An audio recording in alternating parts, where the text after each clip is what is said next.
E aí pessoal, vamos lá?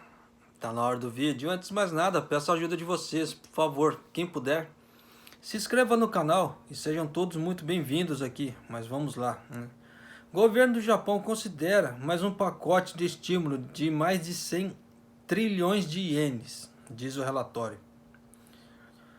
O governo está considerando um novo pacote de ajuda no valor de mais de 100 trilhões de ienes, que consistirá principalmente em programas de ajuda financeira para empresas atingidas na pandemia, informou o jornal Nikkei, na segunda-feira. O pacote será financiado por um segundo orçamento extra planejado para o ano fiscal de 2020, que começou em abril, e seguiria um plano de gastos recorde de 117 trilhões de ienes, implantado no mês passado para amortecer o golpe econômico da pandemia. A medida seria o mais recente esforço para apoiar uma economia que se dirige à sua queda mais profunda desde a história do pós-guerra, à medida que a pandemia destrói empresas e os gastos dos consumidores. O Japão encerrou as medidas de emergência para a maioria das regiões. No caso, sim, já encerrou tudo. A economia do Japão está em um estado extremamente grave e precisamos sair dessa situação o mais rápido possível, disse o ministro das Finanças Taro Aso a repórteres na sexta-feira. O segundo orçamento extra, no valor de 100 trilhões de ienes, incluirá 60 trilhões de ienes para expandir programas de empréstimo que instituições financeiras privadas e afiliadas ao Estado oferecem a empresas atingidas pelo coronavírus. Outros 27 trilhões de ienes serão reservados para programa de ajuda financeira, incluindo 15 trilhões de ienes para um novo programa para injetar capital em empresas em dificuldades, disse o documento.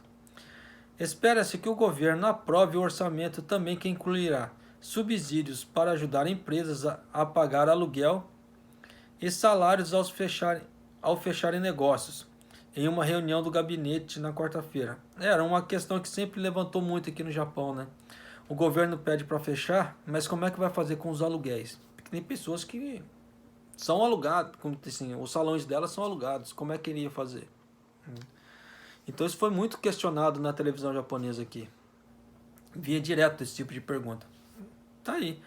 Mas se a pessoa não teve grana, não teve cacife para se segurar esse tempo todo até vir a grana do governo, como eu falei numa outra notícia para trás, o dinheiro não vai vir a tempo. Então, infelizmente, não tem jeito, né?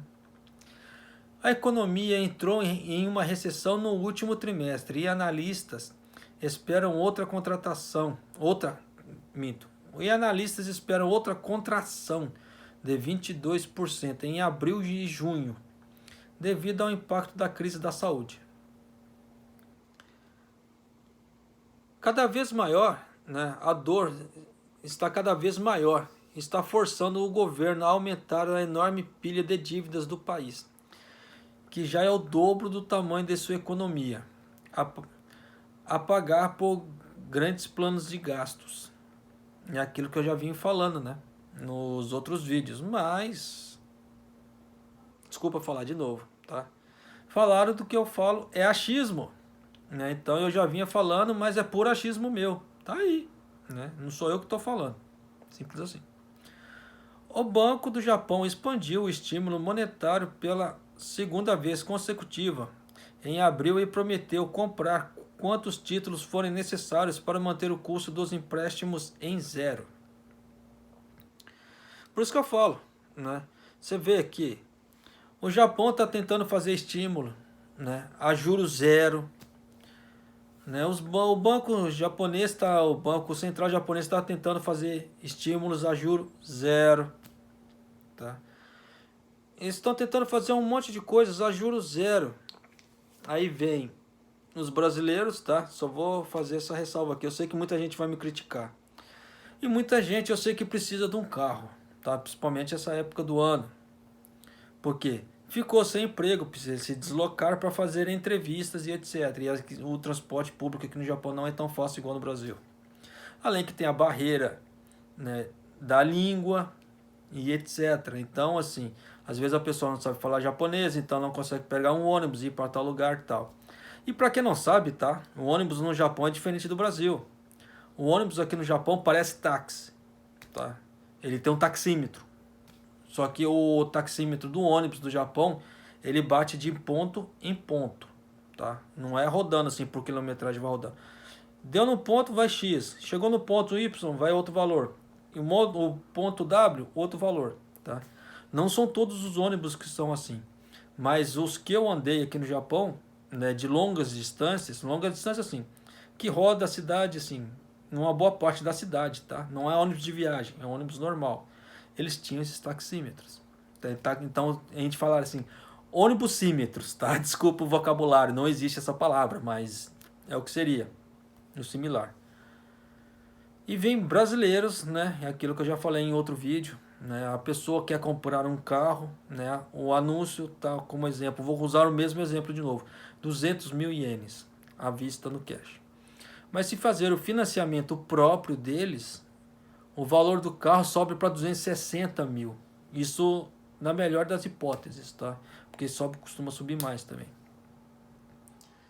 Olha o tamanho dos juros do financiamento brasileiro, dos brasileiros no Japão. Aí vem a pergunta, japonês, mas eles precisam ganhar dinheiro. Sim, precisa ganhar dinheiro. No financiamento já está incluso, né? Mas precisa colocar um juros desse tamanho, uma porcentagem desse tamanho, de 200 mil ienes, saltar por 260 mil ienes, ou até mais. Precisa isso? Eu não acredito que... Eu acredito, meu ponto de vista, tá? Que não precisa ser tão exorbitante assim. Tem que ter os juros? Precisa, como é que se fala assim? Ainda mais se financiamento, corre o risco de calote, esse tipo de coisa. Eu entendo esse tipo de coisa, esse lado. Mas precisa esfolar desse jeito, vendo que o Japão está dando um exemplo de fazer empréstimos a juros zero, né? Dar dinheiro e fazer um X coisas. É aquela velha história, né? E fica aquele monte de anúncio, aquele monte de gente, né, oferecendo carro para lá e para cá, com os valores assim, meu ponto de vista, tá? Pô, eu falo isso porque eu estou sem carro agora, estou procurando um caranguinho para me comprar. E eu vejo essas coisas assim, eu falo assim, rapaz, até coça a cabeça, porque eu acho absurdo, meu ponto de vista. Mas fazer o quê? É a lei da oferta e procura, né? Oferece a quem pode, compra quem quer. É simples assim. Mas esse aqui é só meu ponto de vista, tá? Eu sei que muito brasileiro vai vir me xingar aqui, vai me difamar por esse tipo de coisa. Eu vou dar outro exemplo, tá? O que o pessoal daqui tava fazendo? As pessoas estavam indo na loja de usados, tá? Aqui no Japão, porque aqui no Japão tem bastante loja de usado. Ia lá, comprava X coisa lá, tá? Vamos colocar assim, por exemplo, a Airfry, tá? Ia lá, comprava um Airfry por 2 mil ienes, por exemplo. Ela colocava para revender a 6, 7 mil. Faz lógica um negócio desse? É mais de 100% de lucro. Meu, pelo Procon do Brasil, esse tipo de porcentagem é considerada abusiva. No Brasil, hein? Isso aí é considerado abusivo, você imagina aqui. Mas é aquela velha história. Oferece quem pode, compra quem quer, né? Então, é isso aí. Então são exemplos que a comunidade brasileira vem fazendo, tá? Aqui no Japão. Só para mim ser xingado, tá? Eu vou dar esse terceiro exemplo, tá? Eu vou ser xingado por isso, eu tenho certeza. Mas eu vou fazer o quê? Uma peça. Eu já dei esse exemplo em outro vídeo, eu vou dar de novo. Uma peça de rampo que eles falam aqui, é aquela peça que vem alcatra e picanha junto, tá? Ela vem junto numa peça. Sai 1.350 o quilo. Uma média, tá? Tem lugares que vende a 1.300, tem lugares que vende abaixo de 1.300, tem lugares que vende muito acima disso, mas é uma média, 1.300, 1.350. Aí os caras vão lá, né? Separam o rampo da alcatra, não faz diferença. Se a peça, o quilo daquela peça era 1.350, se você separa a peça, por que a alcatra vai para 1.700 e a picanha vai para 2.000 quilos? Sendo que a peça fechada custava 1.350. Faz lógica? Não faz lógica. Mas é assim que a galera que ganha dinheiro. É um lucro exorbitante? É. Eu vou ser xingado por isso? Vou. Mas são questões para pensar. Eu deixo esse tipo de questão para pensar.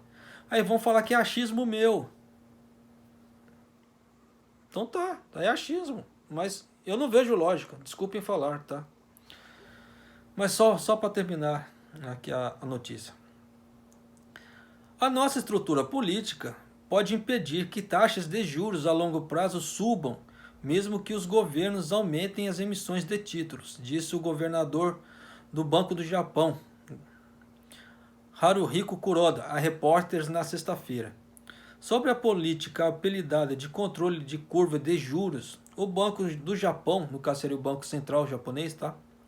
Visa as taxas de juros de curto prazo em menos de 0,1% e promete orientar o rendimento de títulos do governo em 10 anos em torno de zero.